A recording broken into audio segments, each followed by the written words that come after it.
Camarades, je souhaiterais donc qu'on puisse rendre grâce à Dieu qui nous a montré ce jour et qui nous a permis de nous retrouver ici.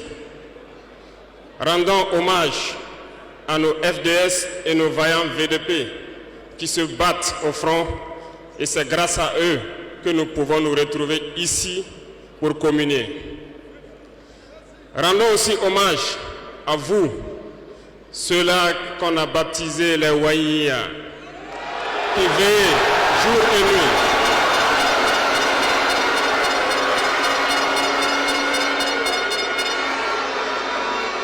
Vous qui veillez sur cette transition, vous qui veillez sur l'itinéraire que nous avons tracé, merci beaucoup à vous. Remercions ici donc nos autorités coutumières et religieuses qui ne ménagent aucun effort pour nous accompagner pour la mobilisation des jeunes à être engagés donc au sein des VDP qui aident les FDS sur le terrain. Merci beaucoup à tous d'être là. Nous ne pouvons pas faire une révolution sans communiquer. Certains diront qu'il ne faut pas trop parler, mais lorsqu'on ne parle pas, c'est la manipulation qui prend le terrain.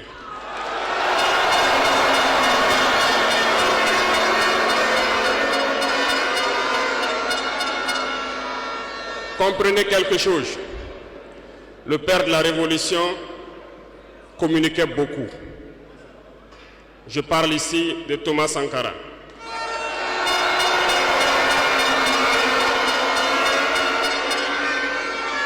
Dans l'un de ses propos, il vous disait ceci: l'impérialisme est un mauvais élève.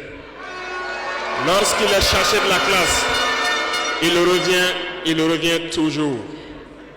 Et je me souviens qu'à son adresse à ses compères donc de la CEDEAO, il disait que pour rompre le cordon ombilical qui nous lie à l'impérialisme, n'allez pas chercher une maïticienne d'État avec des doigts futés et un ciseau bien aiguisé pour rompre ce cordon. Mais plutôt, il vous faudra un bûcheron robuste avec une hache bien aiguisée pour donner un coup sec et rompre le cordon.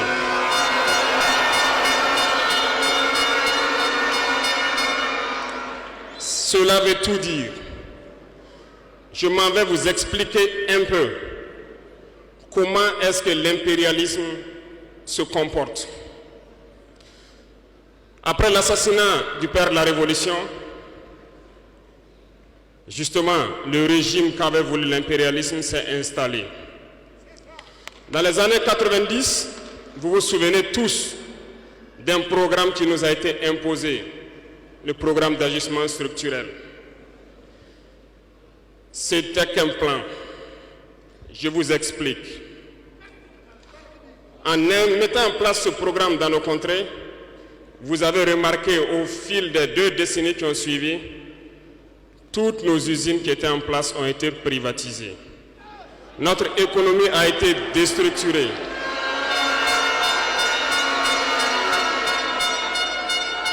Ils ont mis en place un système néocolonial, un système de capitalisme sauvage qui ne profite qu'aux dirigeants et leurs amis, un cercle restreint.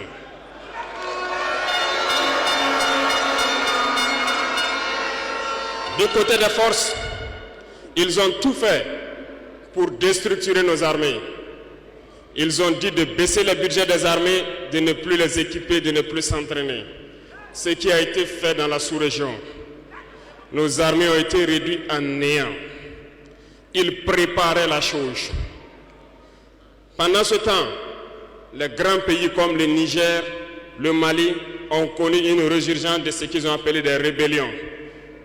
Des séparatistes venus de nulle part ont tenté de diviser ces pays. Ils n'ont pas réussi. Mais l'aboutissement de leur plan était qu'à partir des années 2010, c'est-à-dire 20 ans plus tard, que le terrorisme s'invite dans nos terroirs. Effectivement, on l'a vu naître 20 ans plus tard. Des individus ont été choisis Et on leur disait juste, allez-y les combattre, leurs armées sont déstructurées, nous avons travaillé à ce que cela arrive. Ils ne pourront jamais vous arrêter et vous allez les imposer ce que nous voulons. Ces individus ont recruté de jeunes innocents, ignorants, dans nos différentes campagnes, à qui ils injectent la drogue et les amènent à tuer leurs compatriotes. Et le mal est né. Comment est-ce que ces individus ont été entretenus? N'oubliez pas, ici au Burkina Faso, on hébergeait des chefs terroristes. Ça a été bien planifié.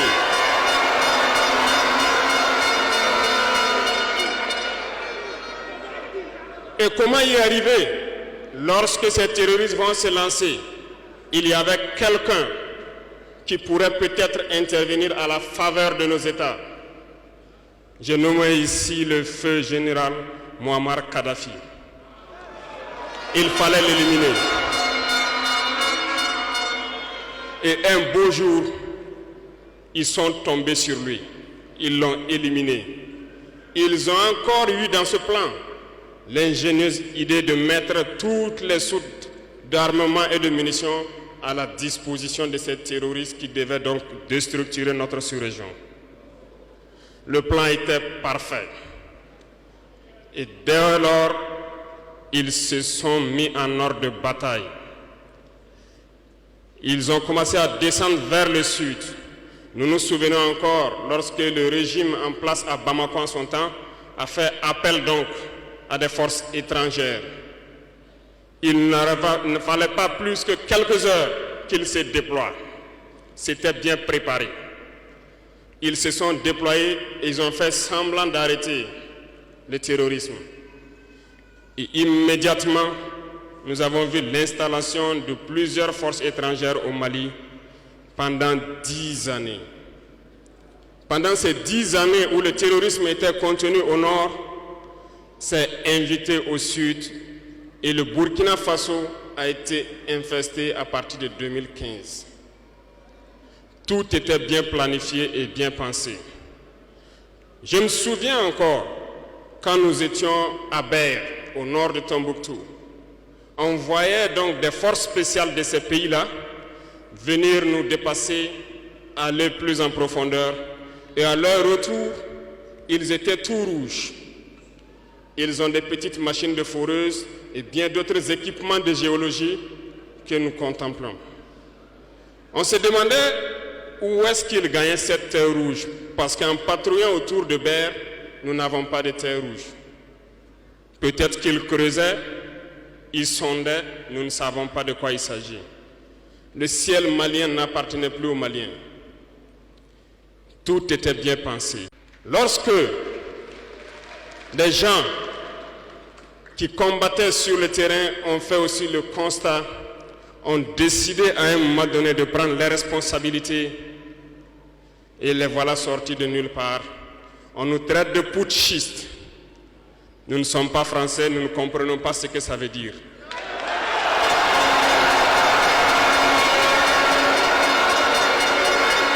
Et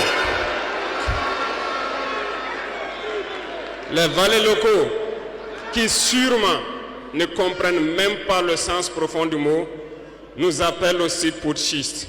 Très bien, on se l'approprie. Au fil de ces années, pour ce qui concerne le Burkina Faso, vous avez dû remarquer, tous les corps ont été déstructurés. Plus d'entraînement, plus rien pour l'armée. Ils ont imposé dans tous nos états-majors, toutes nos écoles et toutes nos structures stratégiques ce qu'ils ont appelé des conseils militaires. Lorsque nous nous sommes révoltés le 30 septembre 2022, la première des choses était de chercher à savoir qui sont ces conseillers militaires et où ils étaient. Nous avons donc pu identifier que le mal est profond. Et la première des choses était de leur demander de quitter notre armée.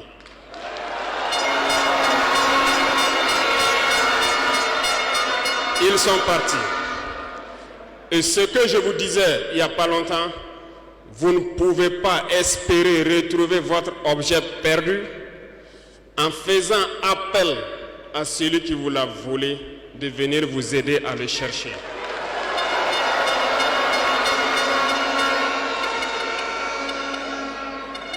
Il fallait dès lors décider, prendre des décisions courageuses. Ce que nous avons décidé de faire. Ça n'a pas été sans conséquence. Parce que lorsque nous avons déjà demandé aux conseillers de partir, nous avons senti des manifestations. On nous a fait comprendre qu'on ne pourra pas s'en sortir sans eux. Et à chaque fois qu'ils nous le disaient, ça s'est traduit par des attaques d'envergure sur le terrain. Nous avons bien reçu le message. Lorsqu'à l'orée donc de l'année 2023, nous avons décidé de dire donc aux forces étrangères présentes ici de partir parce que nous voulons lutter en burkinabé.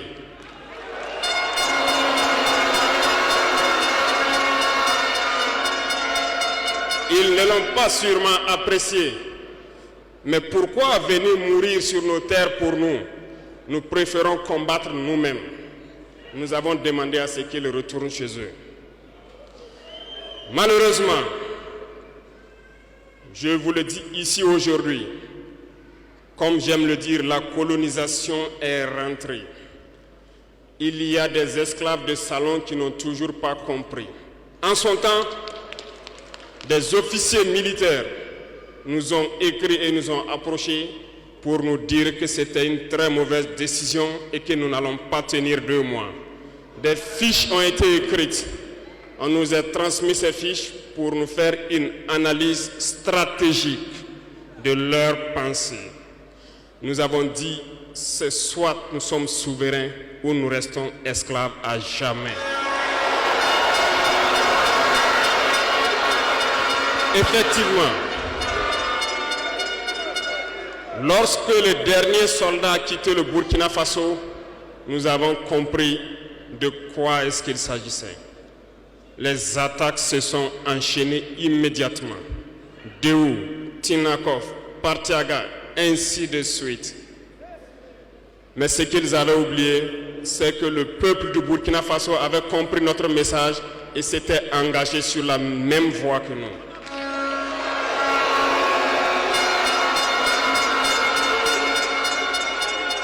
Nous nous sommes réorganisés rapidement et subitement, nous avons constaté que toutes les cellules dormantes terroristes se sont réveillées au Burkina Faso.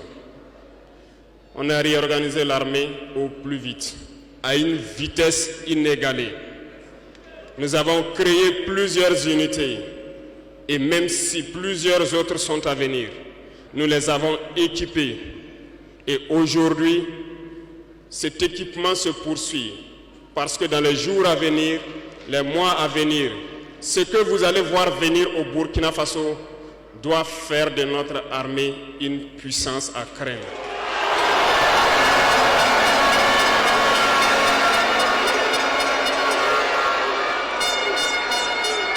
Nous n'allons pas lésiner sur les moyens.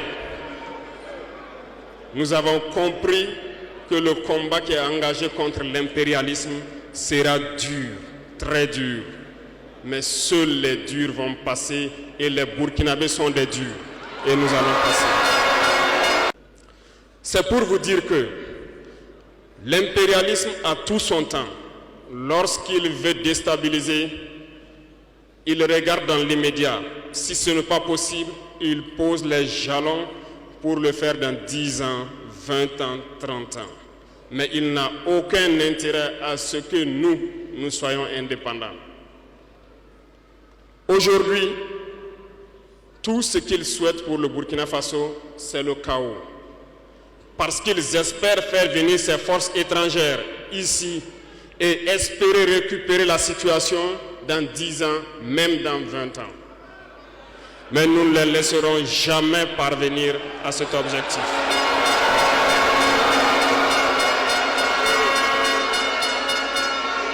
Voilà pourquoi nous avons mis en garde pendant plus d'1 an les valets locaux, les esclaves de salon, pour qu'ils ne trahissent pas leur patrie au profit de l'impérialisme. Certains ont compris, se sont rangés. D'autres n'ont pas compris, peut-être se croyant plus malins. Mais aujourd'hui, nous n'avons plus de sentiments sur ce volet.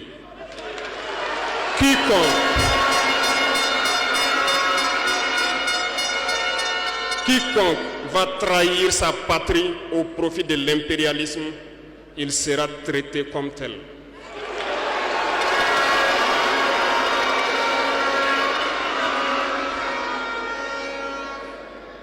Revenant à notre fameuse CEDEAO. Depuis que nous avons décidé de quitter la CEDEAO, les esclaves de salon ont été actionnés partout. Ils veulent faire peur au peuple. Ils veulent faire peur à tout le monde. Dieu merci.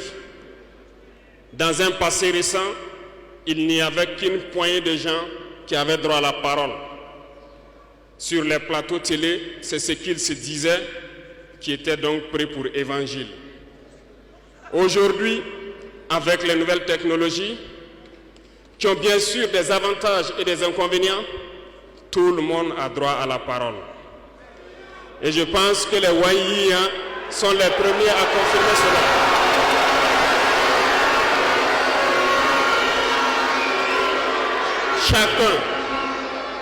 Chacun peut faire son analyse sur une situation. On peut certes se tromper, mais lorsqu'on vient vers nous pour comprendre, nous sommes bien ouverts pour vous expliquer les démarches. Ici, nous allons vous expliquer pourquoi nous avons quitté cette CEDEAO et vers où nous partons. Souvenez-vous que c'est en 1975 que ça a été créé. Et ça a été créé pour la majorité des chefs d'État putschistes, comme ils aiment le dire. C'était des militaires qui ont pris le pouvoir et qui ont pris les responsabilités pour créer la CEDEAO pour qu'il y ait un véritable essor économique des peuples à l'intérieur donc de cet espace. Plus tard, les soi-disant démocrates se sont invités donc à la tête de nos États. Ils ont vidé complètement la communauté de son fondement. Lorsque le 26 juillet, le Niger a décidé de prendre son destin en main, nous étions surpris de voir la CEDEAO apparaître de je ne sais où avec une force en attente. Où était cette force? Lorsque des milliers et des milliers de Nigériens étaient tués par les terroristes, où était cette force lorsque des milliers de Maliens et de Burkinabés mouraient sous les balles des terroristes? Ils ont dit que par la force, ils allaient déloger donc les vaillants fils du Niger qui ont pris le destin en main du pays. Croyez-vous que ce sont des femmelettes qui sont au Niger? Il y a des combattants là-bas. L'armée nigérienne est guerrière. Ils combattent depuis des années. Ce n'est pas une armée de défilé ou une armée de maintien de paix. Et les armées de l'AES ont décidé de s'unir. Nous attendons cette force en attente.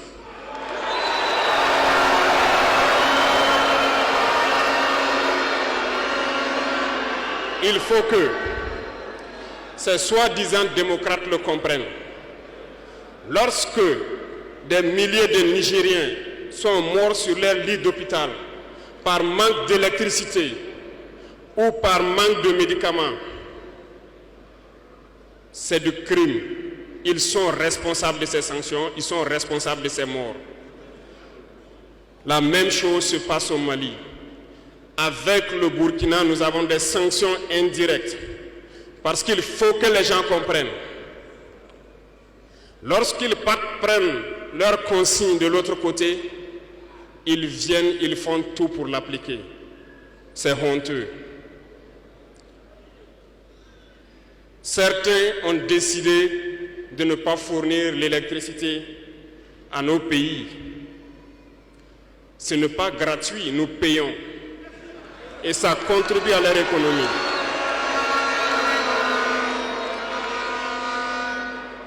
Ils ont essayé de faire souffrir le Mali. Et bien sûr, en faisant fi de tous les textes et de ne plus donner l'électricité au Mali, espérant que la population se révolte. Ça ne marche pas. Lorsque ça a duré, certains étaient obligés de faire payer leur propre peuple en augmentant le coût de l'électricité. Ça va encore augmenter.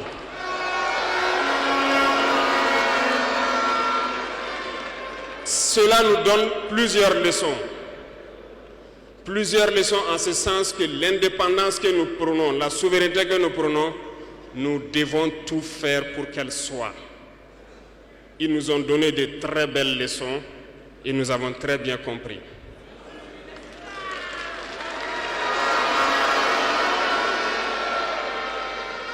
Certains ont fermé leurs ports, ce qui d'ailleurs va à l'encontre de tous les textes internationaux parce qu'on ne peut pas fermer les ports à un pays sans littoral. Ils l'ont fait, ils ont violé les textes. La communauté internationale n'a pipé mot. Personne n'a parlé dans la CEDEAO. Mais dans les ports, nous ne faisons pas transiter nos marchandises gratuitement. Nous payons.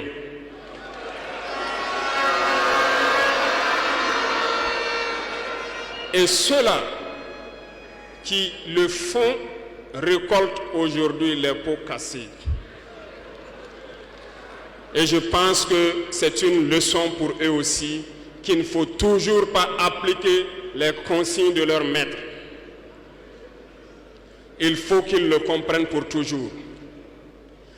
La CEDEAO n'a jamais fait un communiqué pour féliciter une victoire de nos armées.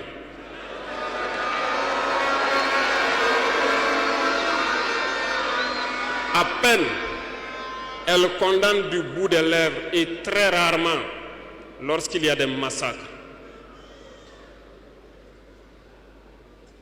Où est cette CEDEAO des peuples? Bref, nous ne pouvons pas citer tout le mal qui a été fait à nos peuples, mais nous avons décidé en toute âme et conscience de nous retirer et de nous concentrer sur notre organisation commune qu'est l'AES.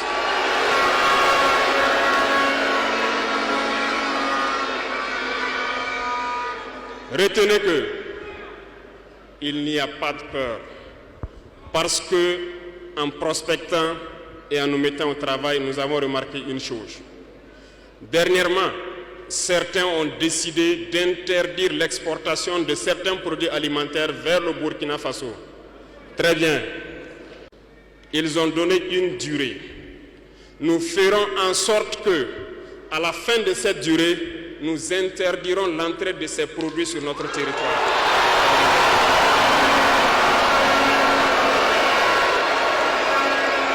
Nous sommes capables. Nous sommes capables et nous sommes très bien capables.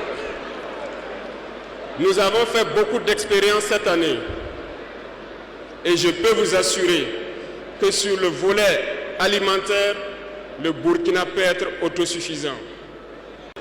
Et nous avons de braves paysans. Nous mettrons tout en œuvre pour que nos paysans puissent labourer leurs terres et cultiver dignement. Et je mets au défi quiconque doute de cela, que si nous décidons aujourd'hui au Burkina Faso d'être dans 3 ans ou 5 ans premier exportateur de cacao, nous le serons.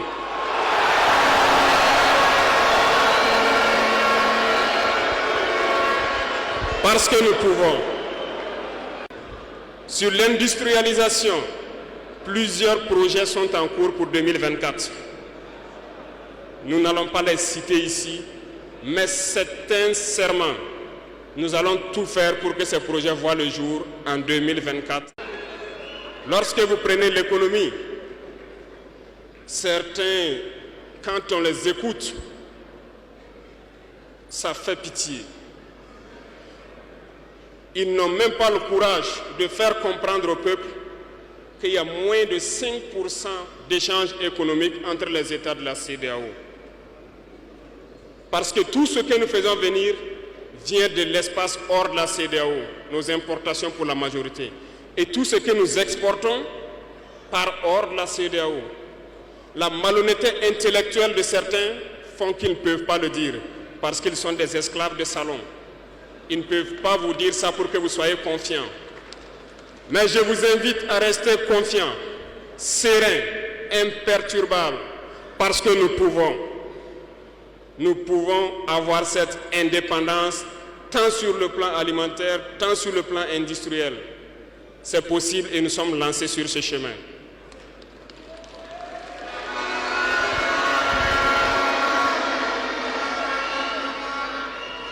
Donc, les propos qui tendent à vous faire peur, qui tendent à semer la panique, il faut vous en départir.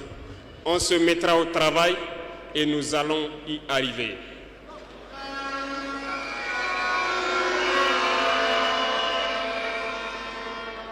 Revenons donc à un aspect général dans l'Afrique. Thomas Sankara disait que l'esclave qui n'est pas capable d'assumer sa révolte ne mérite pas que l'on s'apitoie sur son sort. Cet esclave répondra seul de son malheur s'il se fait les illusions sur la condescendance suspecte d'un maître qui prétend l'affranchir. Seule la lutte libère. Et je m'en vais vous dire que si pour se libérer, un esclave se fait des illusions sur la providence d'une croyance que son maître lui a imposée pour le maintenir dans les ténèbres, il se fout le doigt dans l'œil. Il restera à jamais aveugle dans les ténèbres et ne verra jamais le jour.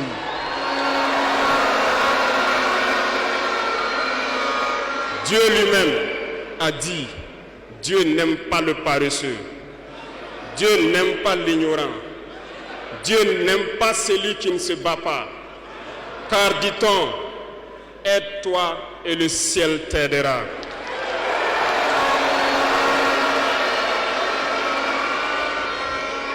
Et je ne passerai pas sous silence une partie du slogan donc, des pionniers qui vivent aujourd'hui parmi nous.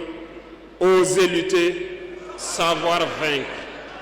Nous avons osé lutter dans l'AES et nous saurons vaincre. N'ayez aucune crainte. La veille citoyenne que vous avez engagée, c'est un message à toute l'Afrique. Et le Burkina Faso est solidaire et soutient tous les peuples d'Afrique qui souffrent le martyre. Mais nous voulons aussi dire qu'il est temps que les Africains arrêtent de s'apitoyer sur leur sort, de se morfondre, de se lamenter. Il faut lutter. Ça ne viendra pas du ciel tout seul. Il faut lutter d'abord et Dieu va vous aider. Et le Burkina Faso est prêt à aider tous les peuples qui vont mener cette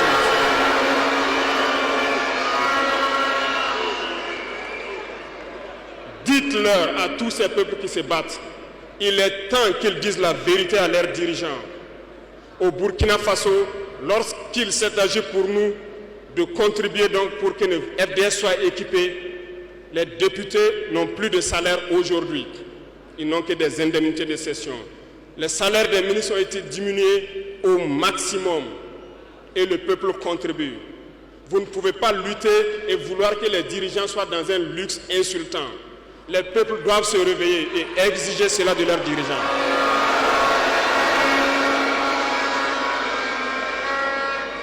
Et pour terminer, je lance donc un appel à tous les peuples de l'AES, à travers vous, pour qu'ils restent unis et solidaires. Toute souffrance a une fin. La lutte que nous avons engagée est dure. Mais il faut rester la tête sur les épaules parce que l'arme fatale de l'impérialisme reste la manipulation à travers la communication. Sachez reconnaître les valets locaux. Sachez reconnaître les esclaves de salon. Sachez reconnaître tous ceux-là qu'on soudoie pour venir vous vendre de fausses informations. Pour vous-même, restez sereins et ne vous divisez pas. Parce que l'impérialisme a 1000 manèges dans son sac. Vous devez être vigilants. Vigilants et très vigilants. Merci à vous les VDP donc des différentes villes qui veillent jour et nuit pour que notre patrie reste debout. Et donc rendez hommage tous les jours aux FDS et aux VDP qui se battent au front. Merci beaucoup pour votre attention. Merci à tous ceux qui se sont déplacés ici pour que nous puissions nous entretenir. Merci à ceux qui sont dehors, qui n'ont pas pu accéder. La patrie ou la mort, nous